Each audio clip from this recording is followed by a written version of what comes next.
Not long ago, one of my classes was given an assignment to write a poem for another class. They were not certain how to go about the assignment and asked if I knew anything about poetry.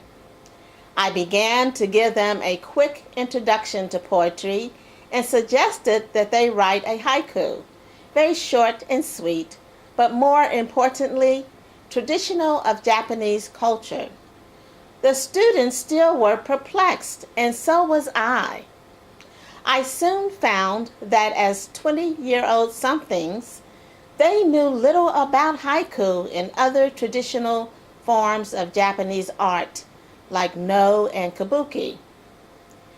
I have always been a patron of the arts while living in the United States, and Japan is no different. So, as a Westerner, I took my students on an odyssey. I had a chance several years ago to visit Sado Island.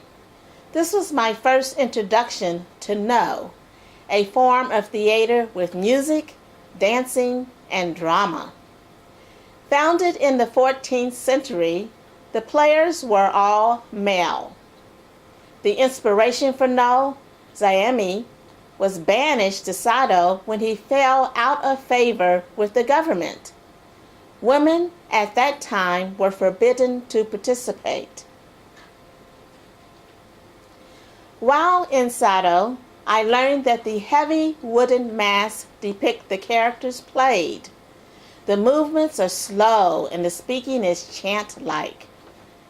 Today, women are allowed to participate.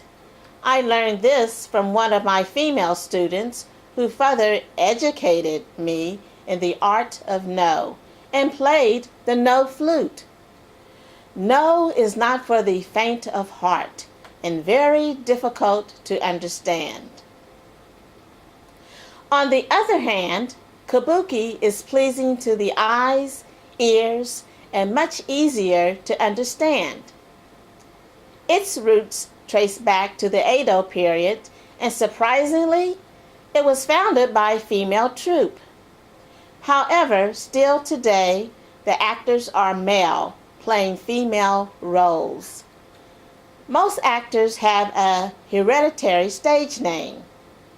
The stage is similar to the No stage, square but with revolving platforms and trapdoors for quick changing of scenes. The costumes are very rich in color, and the stories are based on historical events. Now, back to haiku. With my class, we talked about the great haiku poet, Masuo Basso, and a couple of English novelists who wrote haiku, Richard Wright and Sonia Sanchez. Japanese haiku follows 17 syllables in 3 phrases, 5, 7, 5, whereas English haiku may have 10 to 14 syllables and does not consider nature. English haiku focuses on showing as opposed to telling. What exactly does that mean?